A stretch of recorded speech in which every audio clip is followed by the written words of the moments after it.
ہستی جو ہمارے درمیان موجود ہے، کیونکہ کیمرے کے سامنے نہ آنے کے انہوں نے حکم فرمایا تھا، اسی لیے بہرحال وہ یہاں تشریف ہوا ہے سوسائٹی کی طرف سے. ان کا اسم شریف ہے حضرت سید صفدر علی. آپ برمنگم UK میں ہوتے ہیں، وہاں کی جامع مسجد برمنگم کے خطیب ہیں، وہیں مدرسہ چلا رہے ہیں، اور جیلم میں بھی سلسلہ دعوت و ارشاد آپ کے زیر سایہ زیر قیادت چل رہا ہے. تو ہم دل کی اتھا گہرائیوں سے آپ کا شکریہ ادا کرتے ہیں، آپ وقت نکال کر تشریف لائے. میں نے مجدد صاحب کے توسط سے ان سے یہ درخواست کی تھی کہ آپ دعا فرمائیں، تو انہوں نے یہ فرمایا کہ دعا تو میں ضرور کر دوں گا، لیکن میں نے جلدی جانا ہے، تو انشاءاللہ کچھ 1-2 مقالات کے بعد ان سے دعا کی درخواست کر دی جائے گی، تاکہ اس حوالے سے جو برکات ہیں ان کے ذریعے ہم تک پہنچیں. اس کے علاوہ ہم مشکور ہیں پروفیسر ڈاکٹر محمد اعجاز صاحب کے، قائد اعظم یونیورسٹی کے فارغ التحصیل ہیں، اسلامیہ کالج ریلوے روڈ سے تعلق رکھتے ہیں. ہم سوسائٹی آپ کی تہہ دل سے مشکور ہے کہ آپ اپنی گوناگوں مصروفیات سے وقت نکال کر اس کانفرنس میں شرکت کے لیے تشریف لائے ہیں. اس کے علاوہ ہمارے درمیان موجود ہے director distance learning GC university Faisal آباد جناب ڈاکٹر نعیم محسن صاحب. ان سے ملتمس ہوں کہ اسٹیج کی زینت بنے. جناب ڈاکٹر نعیم محسن صاحب government degree college for boys Kamoke کے پرنسپل ہے. آپ کی تحقیقات کا سلسلہ بھی تیزی سے ترقی کی طرف رواں دوا ہے. علمی حلقے میں آپ کو بڑی عزت کی نظر سے دیکھا جاتا ہے. ملک بھر کے رسائل و جرائد میں آپ کے مقالات شائع ہوتے رہتے ہیں، خاص شفقت فرماتے ہیں. اور یہ الحمدللہ جب سے یہ کانفرنس کا سلسلہ شروع ہوا ہے، یہ 2005 سے جو ایوان اقبال سے اس کا آغاز ہوتا ہے، جب 7 جلدوں کی رونمائی ہوئی، تو اس وقت سے بلا ناغہ یہ کسی صورت بھی انہوں نے کانفرنس کو یعنی قضا نہیں کیا. تشریف لاتے ہیں اور اپنا تحقیقی مقالہ ضرور پیش کرتے ہیں، اور کہ تمام جلدوں میں، ارمغان کی تمام جلدوں میں آپ کے مقالات موجود ہیں. ملتمس ہوں کہ مائک پر تشریف لائے اور اپنے حصے میں آئے. موضوع درگاہ حضرت خواجہ باقی باللہ کا نظام تعلیم و تربیت انتہائی اہم موضوع ہے جو آپ کے حصے میں آیا ہے. ملتمس ہوں مائک پر تشریف ہے اور اپنی تحقیقات کی تلخیص پیش فرمائیں.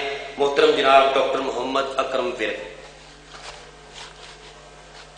السلام علیکم ورحمۃ اللہ وبرکاتہ. نحمدہ ونصلی ونسلم علی رسولہ الکریم، اما بعد فاعوذ باللہ من الشیطان الرجیم، بسم اللہ الرحمن الرحیم. انتہائی واجب الاحترام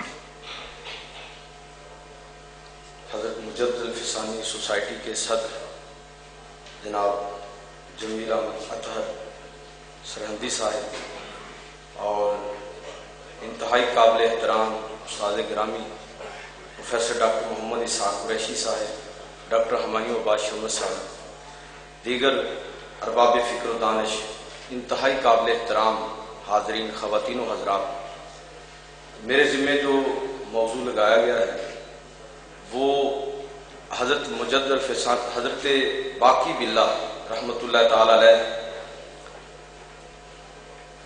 آپ کی درگاہ کا جو نظام تعلیم و تربیت ہے اس کا اختصار کے ساتھ تذکرہ. میں اپنے مقالے کا خلاصہ بالکل مختصر انداز میں آپ کی خدمت میں پیش کروں گا. 2-3 نکات اس مقالے میں خاص طور پر قابل توجہ ہیں. ایک تو یہ ہے کہ حضرت مجدد الفسانی رحمۃ اللہ تعالی علیہ جس سلسلہ نقشبندیہ کے سب سے بڑے مبلغ بعد کے دور میں بنے ہیں، اس کی حقیقی معنوں میں برصغیر کے اندر شہرت اور اس کے تعارف کا ذریعہ بننے والے حضرت خواجہ باقی باللہ رحمۃ اللہ تعالی علیہ. اچھا، اس میں یہ چیز بھی بڑی قابل توجہ ہوگی کہ حضرت باقی باللہ رحمۃ اللہ تعالی علیہ اور حضرت مجدد دونوں کا تقریباً سن پیدائش بھی قریب قریب ہے، دور ایک ہی ہے. اور اس دور کے اندر جو دیگر سلاسل ہیں جس میں قادریہ، سہروردیہ، چشتیہ، اور یہ چوتھا بڑا سلسلہ نقشبندی سلسلہ، یہ خاص آپ کے نظام تعلیم و تربیت کو سمجھنے کے لیے اور اس کے جو مابعد برصغیر کے اندر جو اثرات مرتب ہوئے اس کا صحیح شعور تبھی ممکن ہے جب ان تمام سلاسل کے مزاج کو بھی تھوڑا سا سمجھا جائے.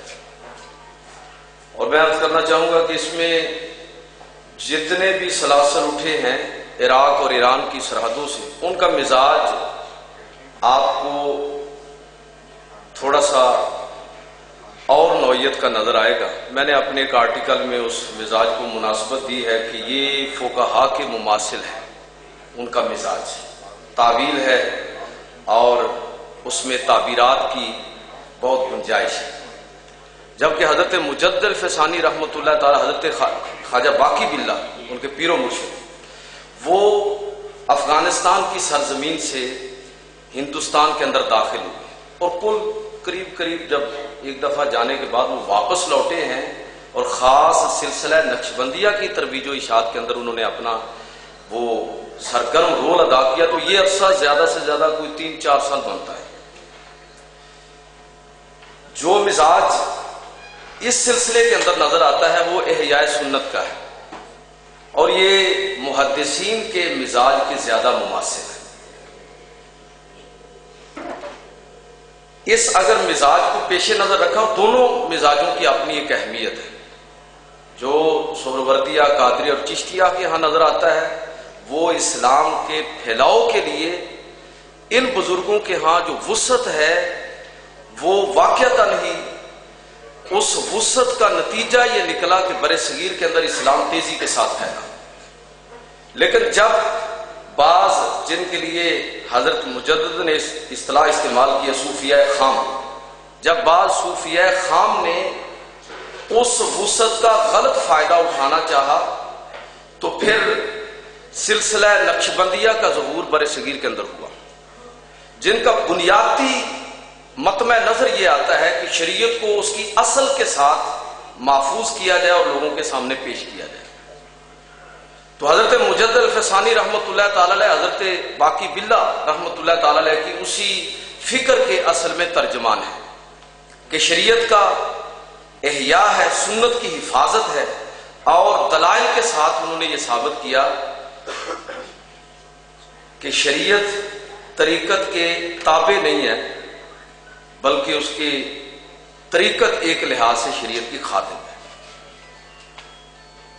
ایک تو یہ مزاج اگر اس کو بہت اچھی طرح سمجھا جائے تو وہ نظام تعلیم و تربیت ہمیں خود سمجھ آتا ہے۔ اچھا، پھر اس میں یہ دیکھیے کہ حضرت خواجہ باقی باللہ رحمۃ اللہ تعالی علیہ، میں نے اپنے مقالے کے لیے جن ماخذ و مصادر کو تھوڑا سا دیکھا تو یہ احساس پیدا ہوتا ہے کہ شاید جس انداز میں آپ کی سیرت کو لکھا جانا تھا، وہ لکھا جانا چاہیے تھا، اس میں ابھی شاید بہت گنجائش باقی ہے۔ بہت ساری چیزیں جو خاص حضرت خواجہ باقی باللہ رحمۃ اللہ تعالی علیہ کی سوانح حیات پر مبنی کتابیں ہیں، اس میں بہت ساری چیزیں نہیں ہیں، بلکہ دیگر مصادر سے ہمیں اس کا پتہ چلتا ہے اور اس کے بارے میں ہمیں خبر ملتی ہے۔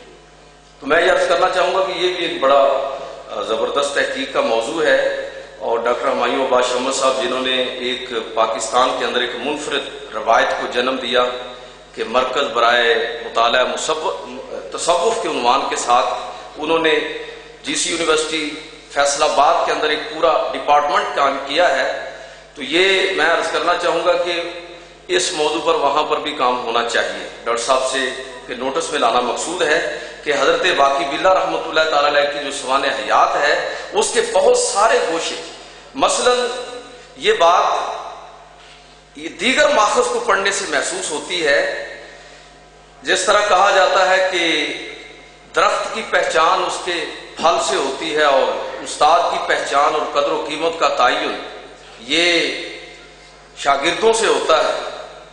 پیر کے مرتبے کا ایک لحاظ سے اندازہ اس کے مریدین اور ان کے کردار سے بھی لگایا جا سکتا ہے۔ بالکل اسی انداز میں اگر آپ دیکھیں تو حضرت باقی باللہ رحمۃ اللہ تعالی علیہ آپ کے جو کارنامے ہیں ان کو بعد کے دور میں ان کے جو مریدین ہیں، ان کے جو وابستگان ہیں، ان کی سیرتوں کے اندر تلاش کرنے کی کوشش کرنی چاہیے۔ پتہ چلتا ہے کہ انہوں نے کس طرح کے لوگ تیار کیے کہ جنہوں نے برِ صغیر کی تاریخ کو تبدیل کر کے رکھ دیا۔ حضرت خواجہ باقی باللہ رحمۃ اللہ تعالی علیہ ان کے نظام تعلیم و تربیت میں میں 2-3 باتیں عرض کر کے اپنی گفتگو کو سمیٹوں گا۔ ایک تو یہ بات بڑی نمایاں نظر آتی ہے کہ بر صغیر کے اندر انہوں نے کوئی محاذ آرائی قائم کرنے کی بجائے کہ جب یہ اکبر کا دور ہے اور مغلوں کا عہد عروج ہے اور شریعت جو ہے اس کے بہت سارے گوشے نظروں سے اوجھل ہو رہے ہیں اور شریعت دوسرے تیسرے درجے پر جا رہی ہے اور اس کی وہ اہمیت تسلیم نہیں کی جا رہی، تصوف کے نام پر صوفیاء خام گمراہیاں پھیلا رہے ہیں، اس وقت حضرت خواجہ باقی باللہ رحمۃ اللہ تعالی علیہ نے کسی مسلح جدوجہد کی کوشش نہیں فرمائی، بلکہ انہوں نے معاشرے کی اصلاح کا بیڑا اٹھایا۔ اور میں یہ عرض کروں گا کہ عدم تشدد کی جس تحریک کے حوالے سے بات کی جاتی ہے، اس کے شاید اولین بانی جو ہیں وہ حضرت خواجہ باقی باللہ ہیں۔ انہوں نے مسلح جدوجہد کی بجائے افراد تیار کرنا شروع کیے، اور اس میں ایک بڑی زبردست حکمت عملی ان کی یہ نظر آتی ہے کہ انہوں نے دیگر سلاسل کی نسبت ایک اور حکمت عملی اختیار کی۔ چشتیہ، سہروردیہ اور قادریہ کے ہاں زیادہ آپ کو تجرد نظر آئے گا، گوشہ نشینی نظر آئے گی، لیکن حضرت باقی باللہ رحمۃ اللہ تعالی علیہ شاید بر صغیر کے اندر وہ اولین شخص ہیں جنہوں نے اس روایت کو زیادہ منظم انداز میں پروان چڑھایا کہ ارباب حل و عقد کے ساتھ بھی رابطہ ہونا چاہیے۔ ملک کی تقدیر بدلنے کے لیے اس طبقے کو بھی، اقتدار کو انہوں نے اپنا ہدف نہیں بنایا، لیکن اہل اقتدار کو ضرور بنایا ہے۔ اور یہ جتنے آپ کو خطوط نظر آتے ہیں حضرت مجدد الفسانی کے بعد کے دور میں انہوں نے مختلف امراء کو لکھے، گورنروں کو لکھے، ان میں سے کئی لوگ وہ ہیں جن کے ساتھ اولین رابطہ اور اولین طور پر جن لوگوں کی تربیت جو ہے وہ حضرت خواجہ باقی باللہ رحمۃ اللہ تعالی علیہ نے فرمائی۔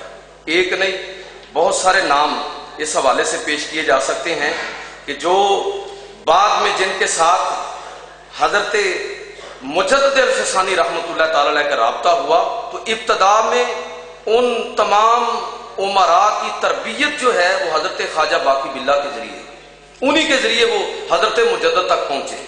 تو اقتدار نہیں بلکہ اہل اقتدار کو انہوں نے ہدف بنایا اور ان کی اصلاح کے ذریعے گویا کہ ملک کی تقدیر بدلنے کی کوشش کی۔ ایک یہ چیز ہمیں نظر آتی ہے۔ اسی طرح ایک اور چیز کہ حضرت خواجہ باقی باللہ رحمۃ اللہ تعالی علیہ انہوں نے صرف ارباب حل و عقد کو نہیں بلکہ علماء اور مشائخ ان کے ساتھ بھی خاص تعلق قائم کیا۔ اس وقت ہمیں ایک عجیب و غریب کی طرح کا رجحان نظر آتا ہے کہ جی طریقت اور ہے اور شریعت اور ہے، اور اس کا نتیجہ یہ ہے کہ ہماری خانقاہوں اور علماء کے درمیان تعلقات اس طرح نہیں رہے جس طرح ہونے چاہیے۔ اصلاح کے حوالے سے ان دونوں طبقوں کا بیک وقت بیدار ہونا اور اپنا رول ادا کرنا یہ بڑا ضروری ہے۔ یہ چیز ہمیں حضرت خواجہ باقی باللہ رحمۃ اللہ تعالی علیہ کے ہاں نظر آتی ہے کہ آپ نے باقاعدہ، یعنی حضرت مجدد تو چلیے ان کے مرید تھے، لیکن باقاعدہ ان کو تیار کیا ہے، ان کی تربیت کی ہے، اور جتنی حضرت مجدد کی پوری تحریک کو آپ پڑھیے اس میں ایک ایک اسلوب دعوت کے حوالے سے، تحریک کے مراحل کے حوالے سے جو جتنی چیزیں آپ کو نظر آتی ہیں اس کے پیچھے حضرت خواجہ باقی باللہ رحمۃ اللہ تعالی علیہ کی میں سمجھتا ہوں کہ پوری تربیت شامل ہے۔ تو آپ کی پوری تحریک یہ حضرت خواجہ باقی باللہ کی تربیت کا ہی نتیجہ نظر آتی ہے۔ اچھا، دوسری طرف حضرت عبدالحق محدث دہلوی جیسے لوگ، ان کے ساتھ آپ کا تعلق، تو یہ چیز بھی ہمیں نظر آتی ہے۔ تو کہنے کا مطلب یہ ہے کہ اگر آپ حضرت خواجہ باقی باللہ رحمۃ اللہ تعالی علیہ کی منہج تربیت سے واقفیت حاصل کرنا چاہتے ہیں، اس کے نتائج اور اثرات کا جائزہ لینا چاہتے ہیں، تو ماں بعد جتنے بھی آپ کو جتنے لوگوں نے مجدد تحریک سے وابستہ لوگوں نے کردار ادا کیا جو آپ کے تربیت یافتہ تھے، ان تمام لوگوں کی جو کاوشیں ہیں ان کو دیکھ کر ہم ان مختلف مناہج کا اور ان اسالیب دعوت کا اور تعلیم و تربیت کے اصولوں کا ہم ایک ہلکا سا منظر دیکھ سکتے ہیں، اور اس حوالے سے ضرورت اس امر کی ہے کہ مجددی سلسلے سے وابستہ جتنے بھی بزرگ ہیں ان تمام کے حالات کو اکٹھا کیا جائے. وہاں سے ہمیں یہ پتہ چلے گا کہ حضرت باقی باللہ رحمۃ اللہ تعالی علیہ کی تربیت کا نتیجہ کیا نکلا ہے. ایک اس حوالے سے میں آخری بات کر کے ختم کرتا ہوں کہ ہمارے ایک انتہائی قابل احترام دوست پروفیسر حسن بیگ مجددی صاحب نے افغانستان کے علماء مجددیہ کے احوال و آثار پر ایک کتاب مرتب کی ہے، اور میں سمجھتا ہوں کہ اس نوعیت کی کاوشیں تسلسل کے ساتھ کرنے کی ضرورت ہے کہ پاکستان بر صغیر کے اندر مختلف خطوں کے اندر جن بزرگوں نے کام کیا ہے، تو حضرت خواجہ باقی باللہ رحمۃ اللہ تعالی علیہ کی تحریک کے پس منظر میں ان تمام بزرگوں کے احوال کو جمع کرنے اور ان کا تجزیہ کرنے کی ضرورت ہے. بہت زیادہ شکریہ. السلام علیکم.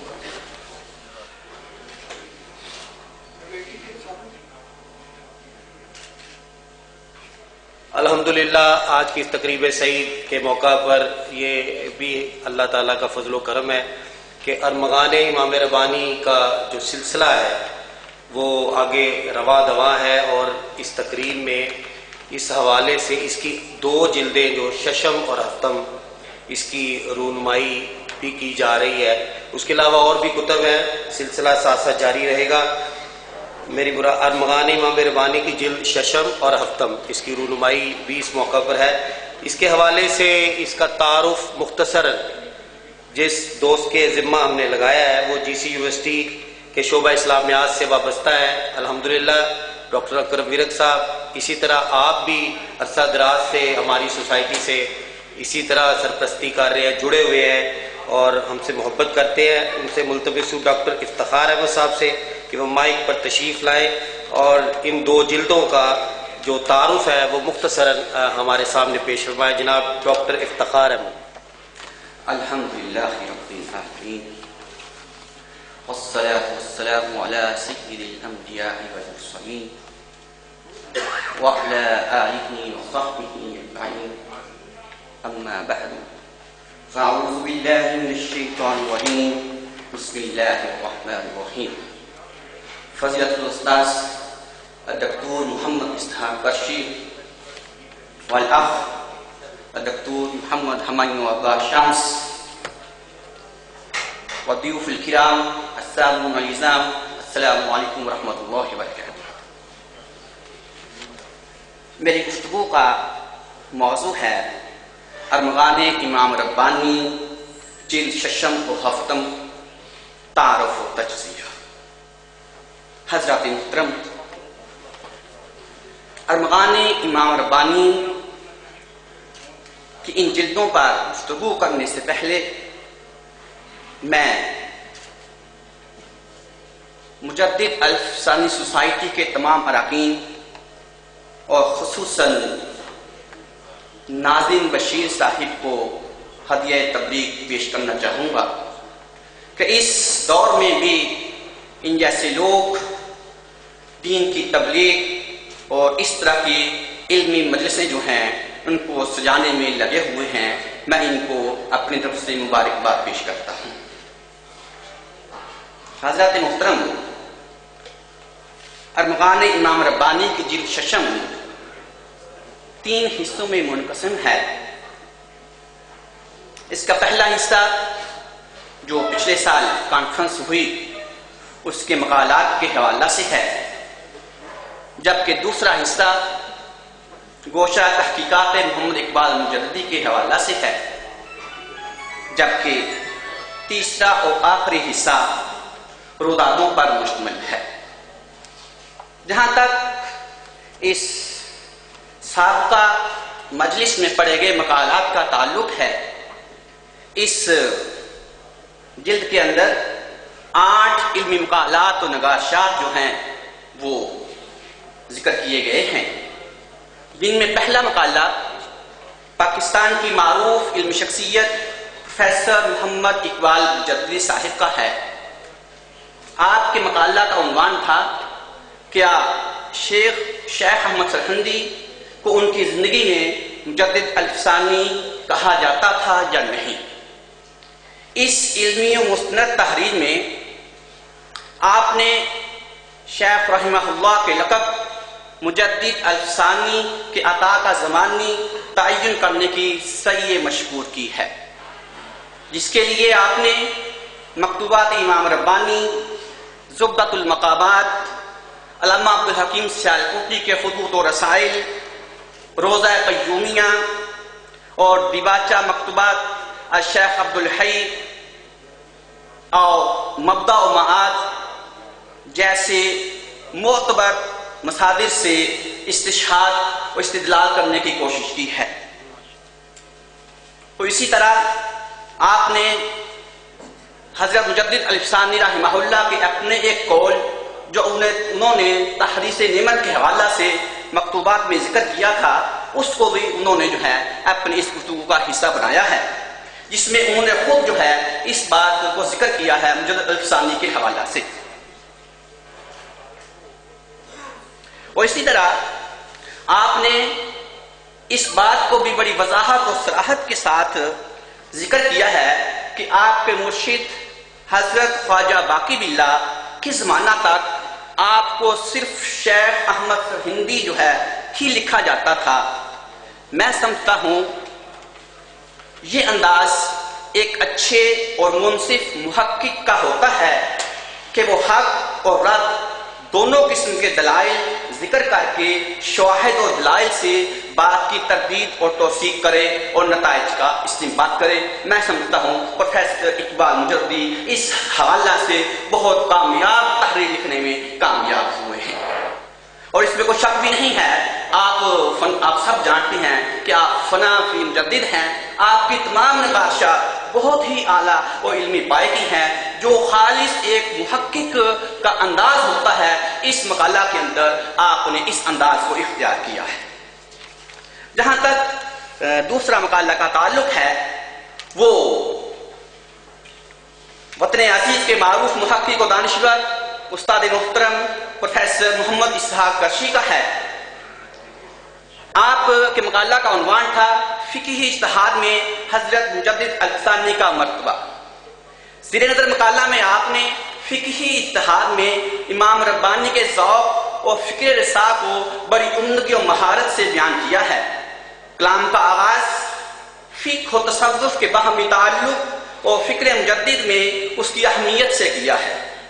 آپ نے واضح کیا کہ تصوف کی منزل پانے کے لیے 3 شرائط ضروری ہیں، جن میں سب سے پہلی اور اہم ترین شرط علم ہے، دوسری عمل ہے اور تیسری خلوص ہے۔ اس کے بعد آپ نے مجدد الفسانی رحمہ اللہ کی فقہی بصیرت پر روشنی ڈالتے ہوئے وضاحت کی کہ مجدد الفسانی نے تصوف کی دنیا میں ایک انقلاب پیدا کر دیا تھا، جب انہوں نے بہت بڑے صوفی ہوتے ہوئے بھی شریعت کا نعرہ لگایا تھا، اور آپ نے جہانگیر کے دربار میں رخصت پر عمل نہیں کیا بلکہ عظمت پر عمل کرنے کو ترجیح دی، تاکہ آنے والی نسلوں کے لیے فقیہ صوفی ایک ایسی مثال قائم کر دے جو دوسروں کے لیے باعث نمونہ ہو کہ کس طرح نامساعد حالات میں بھی صوفی جو ہوتا ہے وہ رخصت پر عمل نہیں کرتا بلکہ عظمت کو ترجیح دیتا ہے۔ آپ کا اسلوب نہایت عمدہ، شاندار، جاذب نظر اور دلکش ہے۔ جس طرح ایک مشاق لکھاری اپنے فن کے ساتھ ساتھ محبت و عقیدت کا اظہار بڑے ہی سلیقے سے کرتا ہے، ایسے محسوس ہوتا ہے کہ الفاظ و کلمات آپ کے سامنے ہاتھ باندھے کھڑے ہیں، وہ آپ جس طرح چاہتے ہیں ان کا استعمال کرتے چلے جاتے ہیں، لیکن محبت، خلوص، عقیدت اور عشق رسول صلی اللہ علیہ وآلہ وسلم کی خوشبو ان سے پھیلتی اور دلوں پر اثر انداز ہوتی محسوس دکھائی دیتی ہے۔ جہاں تک آپ کے منہج کا تعلق ہے تو دوران کلام آپ نے روایات، اقوال، ابیات عرب اور خاص طور پر ابیات اقبال سے استشہاد کیا، لیکن ان کی تحویل الی المصدر نہیں کی۔ یہی وجہ ہے کہ مقالہ کے اختتام پر حواشی و حوالہ جات موجود نہیں ہیں۔ تیسرا مقالہ دفاع شیخ مجدد کے عنوان سے ہے، جو تیونس کے معروف عالم شیخ حسن بن مراد کے خطی نسخہ العرف النداء لنصرت شیخ احمد السرہندی کا ترجمہ ہے، جو ڈاکٹر ہمایوں عباس کی محنت شاقہ کا منہ بولتا ثبوت ہے۔ اس میں آپ نے رسالہ کے ترجمہ کے ساتھ ساتھ تدوین و تحقیق کے مشکل ترین کام کو بطریق احسن نبھانے کی سعی و کوشش کی ہے۔ مخطوط حاضہ میں شیخ حسن بن مراد نے حضرت امام ربانی کے کلام کو نہ سمجھنے کی وجہ علوم حقیقت میں لکھی گئی کتاب بتائی ہے، یہ کہ ایسی کتب کے معنی و مفاہیم عام لوگوں کی سمجھ سے بالا تر ہوتے ہیں کیونکہ وہ مصطلحات صوفیہ سے واقف نہیں ہوتے، اور یہ کہ ان کی دلچسپی اور رغبت کا مجال بھی یہ نہیں ہوتا۔ صاحب مقالہ نے مقالہ کے ابتدا میں اس رسالہ کا مختصر خلاصہ اپنے الفاظ میں ذکر کرنے کے بعد متن رسالہ کو ذکر کیا ہے، مگر اس پر حواشی و تعلیقات نہیں لگائے۔ البتہ ترجمہ کے دوران کچھ وضاحتی نوٹس و حوامش ضرور ثبت کیے ہیں، اور ابیات کا ترجمہ بہت ہی احسن عمدہ انداز و اسلوب میں بیان کیا ہے، جو مترجم اور محقق کی محنت اور دقت رسی کا منہ بولتا ثبوت ہے۔ اور جہاں تک اس جلد کے 5ویں مقالہ کا تعلق ہے، وہ ڈاکٹر محمد اکرم ورک کا ہے۔ آپ آج کل بطور associate professor Disney university Faisal آباد کے شعبہ اسلامک اسٹڈیز میں ہیں۔ آپ کا یہ مقالہ حضرت مجدد الفسانی کا نظریہ وحدت الشہود، پس منظر اور اثرات کے عنوان سے ہے۔ آپ نے اس مقالہ میں 2 اہم نظریات و افکار، وحدت الشہود والوجود کی حقیقت، تشریح اور توضیح کی ہے۔ آپ نے یہ وضاحت کرنے کی بھرپور کوشش اور سعی جمیل کی ہے کہ وحدت الوجود اور وحدت الشہود عقیدہ نہیں بلکہ عقیدہ توحید کی تعبیرات و توضیحات ہیں، اور ہماری فہم اور سمجھ و بصیرت کی حد تک یہ تعبیرات بھی مشتبہات کی قسم سے ہیں۔ آپ نے اس حقیقت کی وضاحت کی کہ حضرت مجدد الفسانی رحمہ اللہ نے نظریہ وحدت الوجود کا انکار نہیں کیا، بلکہ اسے راہ سلوک کے منازل میں ایک منزل شمار کیا ہے۔ مقالہ حاضہ ایک علمی و تحقیقی کاوش ہے جس میں مقالہ نگار نے اس دقیق و مختلف فی مسئلہ کی توضیح و تشریح کے ساتھ ساتھ تطبیق کی بھی کوشش کی ہے، جس میں محقق بہت حد تک کامیاب نظر آتا ہے۔ اور یہ مقالہ اس بات کا بین ثبوت ہے کہ صاحب مقالہ کا اس کے پیچھے کس قدر گہرا مطالعہ موجود ہے، اور آپ کی دور رس نظر مصادر پر بھی ہے، وہ شعری ہوں یا نثری۔ اور اسی طرح صاحب مقالہ نے حواشی و تعلیقات کا اہتمام بھی بہت ہی علمی و تحقیقی انداز سے کیا ہے، جو محقق کی اصول تحقیق پر گہری نظر و مطالعہ کا ثبوت فراہم کرتی ہے۔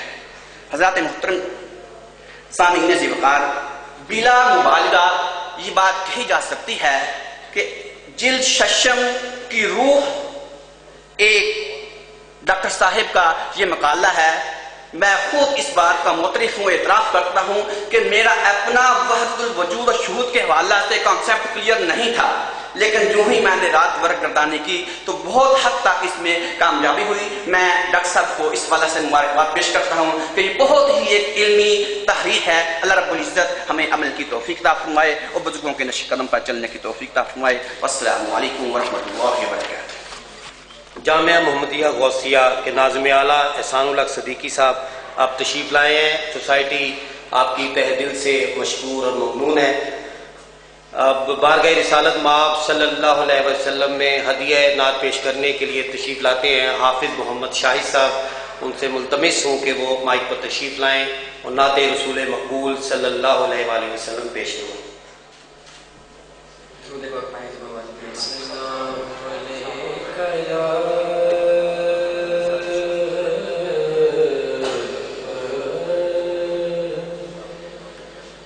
یا رسول اللہ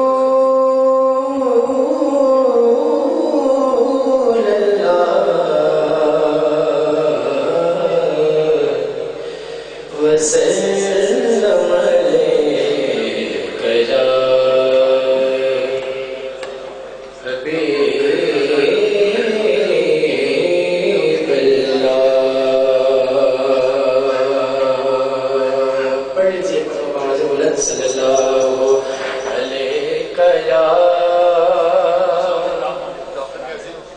رسول اللہ